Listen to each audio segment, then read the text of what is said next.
You know, I heard from somebody the old adage that whatever captures the heart of the pastor will capture the heart of the congregation. And so when we started our church about 5 years ago, I remember praying in my office going, Lord, what is going to be the vision for this church and the mission for this church? And there was a knock on the door, and I went to the door, and it was a homeless man. And so I helped him out as best I could at that point, and I went back to my office, and I began praying again, Lord, what is the mission you want for this church? What is the vision for this place? And there was another knock on the door, and I went there, and it was a homeless couple. And so I did my best to help them. And I went back to my office the third time. I said, Lord, what is the vision? What is, speak to me? What is it that you'd have? And there was another knock on the door.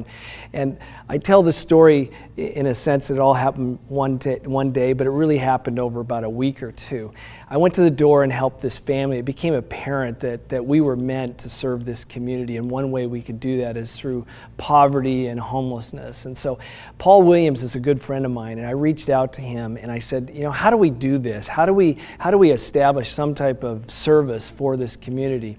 And he showed me the House of Refuge and the House of Hope and the House of Promise, and it became very apparent, you guys do that really well. And so I said, Paul, why don't you do what you do really well, and we'll do what we really well, and together we can do something really well together. And so we've partnered with the House of Refuge and Hope and Promise in so many ways that started off from simple meals to mentoring men, mentoring women, to helping kids, looking after them, taking them to different types of activities in the city.